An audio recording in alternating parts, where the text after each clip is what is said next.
Hey everybody, Who's Your Jedi here with another review for you.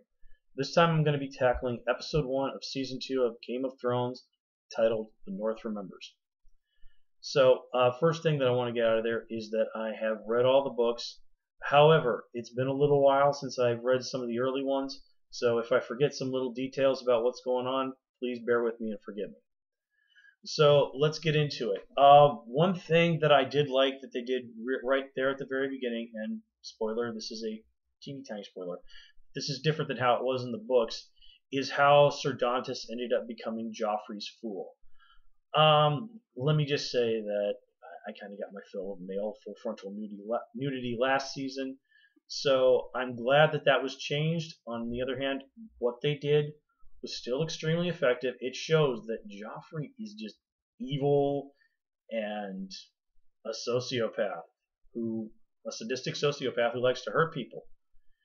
But one of the strengths of that was that it showed that Sansa has wised up just a little bit and is starting to learn how to play the game. She's learning how to manipulate Joffrey just a little bit. And that's something that she definitely needs to do because, as we've been told, you either win or you die when it comes to the Game of Thrones. And in Sansa's case, if she doesn't win, she's probably going to get raped and then die. So, good luck, Sansa. You're going to need it. Okay, let's continue on. So, Tyrion's back, and he is as awesome as ever. Just seeing him walk back in there and just gobsmack Joffrey, kind of start taking pot shots at the Hound, just for the hell of it. And then going in and screwing with Cersei in front of everybody just because he can. Now, in the books, the stuff that Tyrion does when he's Hand of the King is some of my favorite stuff that he does in the entire series. So I am insanely looking forward to this. He is just such a fun character. And he is, as he has said, one of the people in the series who best knows how to play the game. And, time to deliver, Tyrion. We're going to see, how well you can back up what you say. And either way, it's going to prove to be very entertaining. So I am so insanely looking forward to that.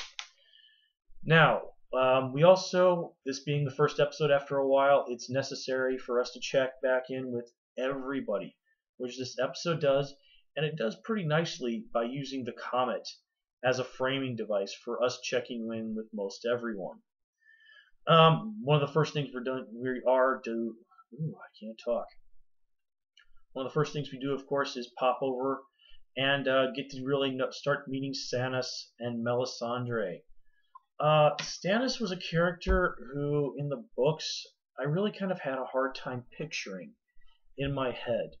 And the actor they got to play him, he really does nail it.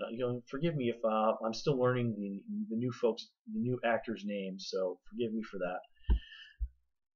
The only real problem I have is physically, I just kind of expected Stannis to be, a little bit more of an intimidating guy. Maybe I'm just remembering some of the details of how he was described in the book wrong. He's not described as a charismatic man, so I didn't really expect him to have that big, bold presence that Robert did. But I just kind of got the impression that physically they were cut a little bit more from the same cloth. Again, this could just be me remembering the description a little bit differently than it was. But again, that's just my impression. Now that said, Melisandre, she's really very close to how I imagined her being when I read the books. I really do like the woman they have playing her. I'm very excited to see what she did with the role. Now, when I first read A Clash of Kings and was introduced to Melisandre, I really didn't like her. She didn't strike me as the most three-dimensional of characters. She just seemed like your sort of standard issue evil sorceress type. Now, not surprisingly, this being George R. Martin, as time goes by, we get to know her a little better. We find out more about her past, what's going on with her. And by the time I'd finished A Dance with Dragons, she'd really moved up there into being one of my favorite characters. not that far behind Tyrion and Jon Snow and Arya, who are, essentially my three favorite characters. I would comfortably say Melisandre did end up, by the end of A Dance with Dragons, being in my top 5 of Game of Thrones characters. So I'm very pleased with the casting and her look and everything. And even though we didn't get to see her for a huge amount of time, what we did see was really everything I could have asked for in the character. So looking forward to more Melisandre. I got some notes off here to the side, as I tend to do if you've watched some of my other reviews. So this is if you see me looking over here to the side, that's what I'm doing. Yeah, so anyway, then let's hop over to when the guys from the Night Watch paid a visit to Cranster. This was another thing that I liked, was his camp was really, really close to how I had imagined it in my head. So there was that. On the other hand, Cranster himself, like Stannis, he just did not match up with the image of him I had in my head from the books.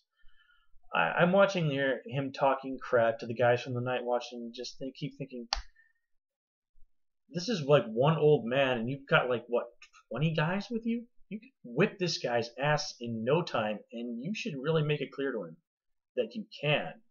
Now, granted, he's about the closest thing to a source of information and even a ally that the Night Watch has in that neck of the woods. But seriously, guys, you don't need to take this amount of crap from this guy. So, not really feeling the casting there. Oh, but one bit of casting that I forgot to mention was Davos. Davos is another character that I really do enjoy, but I didn't really have an easy time getting a mental picture of him. But now that we have an actor for him, Davos has really clicked in a lot better in my mind for me. And I'm really looking forward to seeing seeing more of him this season and as things go by, because he really is one of the better characters in terms of being a genuinely fairly moral person. In this very gray world that is Game of Thrones / A Song of Ice and Fire. And I think that's one of those things that really endures Davos to so many people. I know some of my friends are just absolute Davos fanatics. So again, seeing more of him is something I'm really looking forward to. And his pendant. Oh, I loved his pendant. It was exactly how I pictured it when I was reading the books. Excellent work, production team. It was just a little thing, and I had to be looking for it, and I was. So good job. I am so pleased with that. And of course we had, for the night is dark and full of terrors. Oh man, that was good. That was fun to read in the book. So good to hear it said out loud and said so well. So let's jump to King's Landing and what we saw happening in what I think is my favorite scene of the episode, the little clash between Peter and Cersei. And wow, I'd forgotten about this scene from the book. And who do you root for in that one, really? For me, I'm probably going to get some hate for this. I was rooting for Peter. I am just not a Cersei fan. I've read all the books. There are times when I did sympathize with her. There are times when I did feel bad for her. But overall, I consider her to really be the architect of the majority of her own misfortunes. And really, more or less, one of the main reasons why everything just ends up going to crap the way it does. And I have friends of mine who will completely and utterly argue the opposite point to me till the cows come home. Hey, it's a free country. We're all entitled to our opinion here. In this one, I think Peter was sort of the least evil person there, and considering what a complete bastard Peter is, that's saying something. On the other hand, I cannot help but give Cersei some points for going out and giving Joffrey a much-needed slap. And then the look on her face when she realizes she stepped in it so badly. Come on, lady, did it really take you until that moment to realize that your son is a sociopath? Really? Did it not dawn on you until just then? Ah, boy. What more can you say about that? But anyways, we have some, more fun and evil from Joffrey and Cersei to look forward to. And speaking of Evo, oh man, I had forgotten what a horrible, horrible person Janos Slynt was. Oh man, give this guy the King Herod Award. What a complete and utter monster. But yeah, Gendry's still running around. He's still got his helmet, and he's on his way to the wall. And if you've read the books, you know that he's got some interesting things in store. And I was a little afraid as I was watching that we wouldn't see her, but at the very end, we get that little shot of Arya, just so we know that she hasn't been forgotten about. She's been talked about quite a bit the entire episode. But, it's not until the very end that we check in with her and see that, she's still on her way to the wall.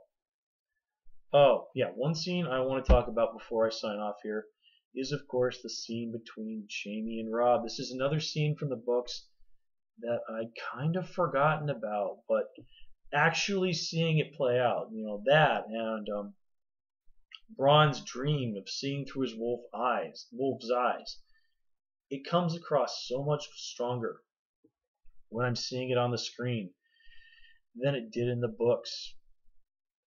So, again, that's another one where the show really knocks it out of the park. And I also would like to, kind of take a note of the scene between Robb and Catelyn. Again, this was stuff that was in the books that I really liked, and it reminded me of something I'd read recently about how one of Genghis Khan's top advisors was his mother. And it's just one of those scenes that reminds you just how awesome, Catelyn is. And I like that she's out there. She's taking a role. She's really doing the best she can considering her background. And this is all stuff that makes her such a great character. So I'm about out of time here, guys. So, in short, Game of Thrones Season 2, off to a really strong start, following the books really well. Casting, production, acting, all, really pretty much any of us could ever hope for. So, it looks to be another stellar season on the way. And I will try and be back with you for the next episode review. So that said, let's wrap this up. Great talking with you guys. As always, please comment, rate, and subscribe. And until next time, I'll see you. Have a good one.